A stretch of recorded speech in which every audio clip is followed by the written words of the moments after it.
This video walks you through viewing and changing settings of the Photosig Omni app.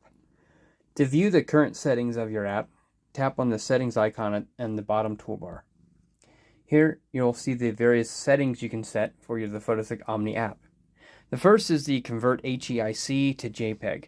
Now, this option is typically more common on iPhone because the default image format that iPhones save photos in the last couple generations has been HEIC. Some Android phones are also starting to do this as well. It's just a more efficient way to save image files as far as space. But most people prefer the JPEG file format. It's very familiar and it's much more universal and commonly used. So by default, we will back up HEIC files, but we will automatically convert them to JPEG files for you.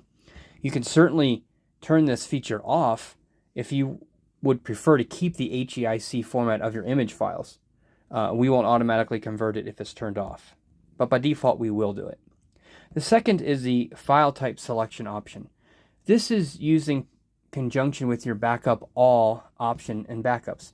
So for example, when you tap on backup files now from the main menu and you go into backup all files, and when you tap that, and it will just automatically start backing up all your files on your phone. Well, this setting is what tells it what type of files to automatically back up for you. By default, we get images and videos because those are the most common, but you can certainly set it to automatically look for and back up documents, audio, and contact files as well. So to view that, if you tap on file type selection, here you'll see images and videos are indeed checked on by default, and contacts and audio and documents are turned off. So if you want to back up other file types, you can simply toggle any of them that you want on. Conversely, you can also say, well, I want to back up images but not videos, and you can certainly turn that off as well. So this will back up images but not videos, as well as these other file types. It's whatever you choose. But let's just, for this demonstration, leave all of them turned on. We want to back up all possible file types. Once they're turned on, make sure you tap the Save Settings button or it won't be saved. Tap Continue.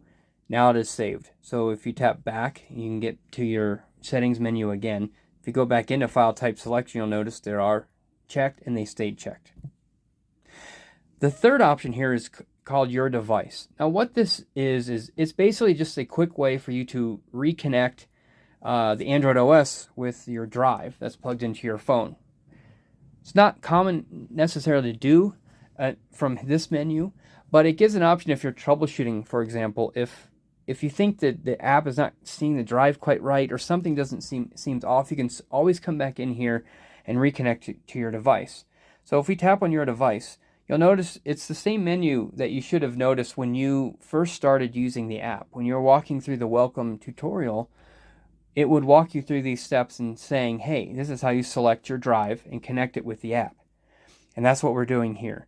So we want to tap in the menu in the upper left-hand corner, and you'll see we have the Photostick drive right here. So if we tap on that, and then tap on Use Folder, now we're prompted to allow the Photosig Omni to access files on Photostick. This is literally the permission that you're giving your Android phone to allow our Photosig app to talk to our Photosig drive. It's just a security feature of Android phones. So if we tap Allow, and then say Continue, we'll be reconnected. The final option is Connect with Google. Now, you'll notice that it is checked on, and that means that at some point we have connected Google Photos in the Photosig Omni app, and maybe you backed up Google Photos already.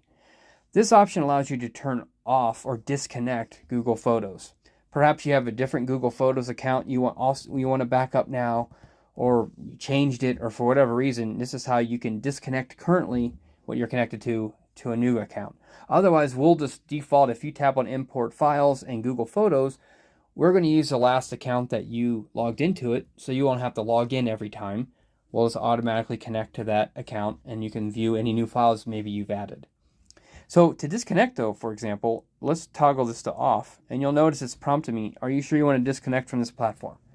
And if we say yes, you've now disconnected from Google Photos. So the next time you go into Import Files and you want to back up Google Photos, you'll have to provide your Google Photos username as well as your password.